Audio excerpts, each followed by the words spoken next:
I have now hit the record button. Alright, it's presentation time. It's now time for a presentation that I've once again spent far too much time on. Hello, my name's Alex, or Barbosa Online, and over here today I'm giving a presentation answering a question that is as old as time. We shall be asking and answering, which starter Pokemon could I beat up in a fight? Now, this is a playground question that has been asked and answered incorrectly a million times, well, since both playgrounds and Pokemon were invented. And when asking as to the more general question, which Pokemon could you beat up in a fight? Well, there certainly are some obvious right answers, and there are also some obvious wrong ones. Now, for today's presentation, I will be narrowing down the pool just to starter Pokemon, because otherwise I would be here all day talking about all these little creatures and critters that I would be trying to beat up. Now, the first thing to establish when talking about any kind of hypothetical fight is, of course, the parameters. Now, we will be fighting in a standard size Pokemon Stadium arena area of 50 feet by 70 feet, or 15.24 meters by 21.336. And I will only be fighting the first stage evolutions of each of the starters.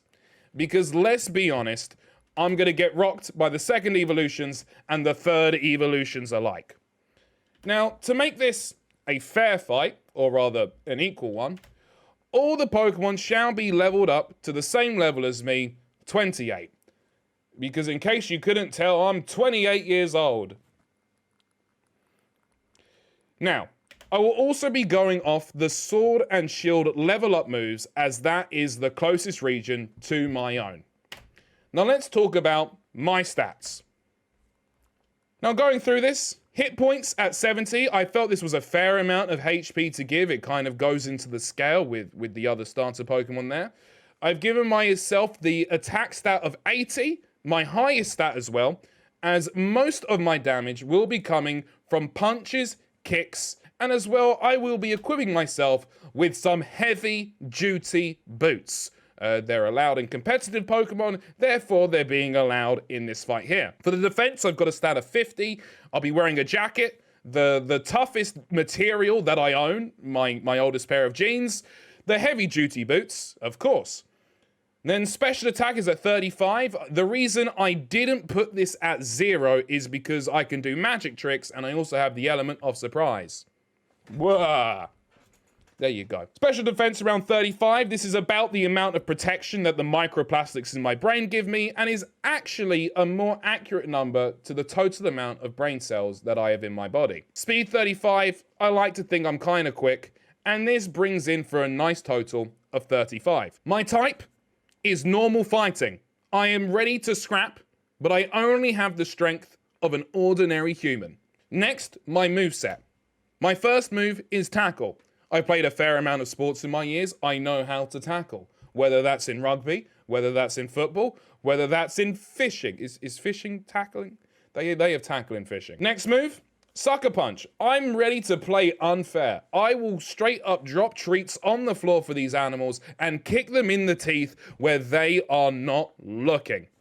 Low kick. I think this is going to be an important move to conserve stamina as well. Keeping the kicks low will stop me getting tired by kicking high and hard, going for the height there. Low kick will not do much damage to these little ones, but my damaging move is stomp.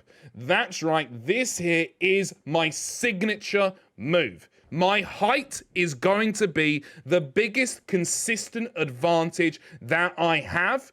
Therefore, Stomp will utilize that height advantage to its fullest. And by the way, guys, bonus points if anyone in the comments can tell me which Pokemon stats I stole from my chart. Now let's get into the fight, shall we? First up, Bulbasaur. The stat matchup may look nice on paper here. I do dwarf them in both size and weight. However, Bulbasaur's speed will allow them to get a few dodges in there. But not only that, the moveset is truly terrifying. A reckless takedown and a powerful seed bomb will spell out my death. And even if I do land some lucky hits on this Bulbasaur, photosynthesis will be fast enough to recover its HP. The way I said photosynthesis, synthesis will be enough to recover its HP. And I don't know what kind of effect Sweet Scent will have on me either, but I can't imagine it being a positive one. So at the moment, it's 1-0 to the Pokemon. Next up, Charmander. Now, going into this gauntlet, fire types were one of my biggest concerns, and Charmander is the first of one of the hot boys we'll be coming up against. However, this is just a hot lizard that weighs less than 10 kilograms. Now, is this a problem? Well, yes, because of the moves, mostly. Fire Fang, Slash, and Flamethrower all give Charmander both excellent close and long-range battle coverage, and not only that, they are all life-ending moves. And even though Scary Face may not scare me, I'm sure it will make me hesitate at the very least running into this fight. 2-0 to the Pokemon. Squirtle. Now, initially, I thought that this Pokemon might be a little bit of a problem. A strong water move could spell out trouble for me, but looking at the stats, it doesn't look so bad, and looking at the moveset, I feel even more confident. If I am relentless enough, I can break through a Protect. Just one jump to dodge an Aqua Tail, and arguably Shell Smash will make my job even easier, especially when using Stomp to crush this little reptile's head. And if it uses Rain Dance, I'll get a little wet. I'm British. It's good enough. Squirtle is getting squashed. It is currently 2-1. Now, though, let us move over to Generation 2.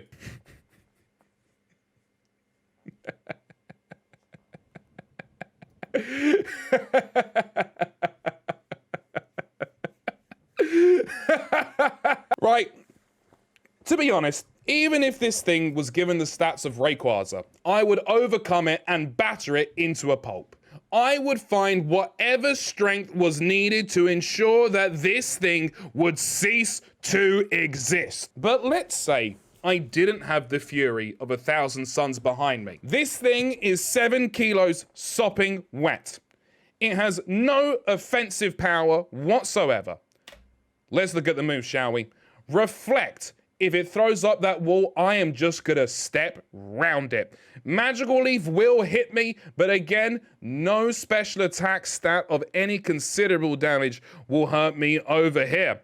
Nature power, please. I am a human and you have no power here. And then Sweet Scent, well, it may stop me, but in the 2 seconds it takes for me to inhale the Sweet Scent, Chikorita will find themselves being kicked in the face all the way to the moon. Not only that, but Chikorita is the perfect shape for being punted.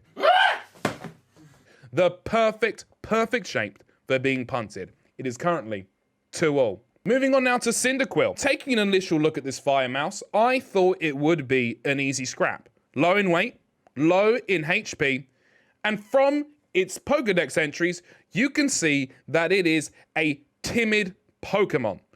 So there you go, not necessarily ready for a fight. However, fire is still not a good time for me, and this thing has got some good flame-based moves, looking at Flame Wheel and Flame Charge here, and as well has the potential to heighten its defense, which can thwart some of my physical attacks here. However, the moves Defense Curl and Flame Wheel allow Cyndaquil to curl up into a ball, which makes it the perfect shape for booting into the moon. And for that, I think this is going to be a coin flip. You know, I've got some good offensive ability over here, but it also has some good defensives. We can take this one either way. Next up, we have Totodile.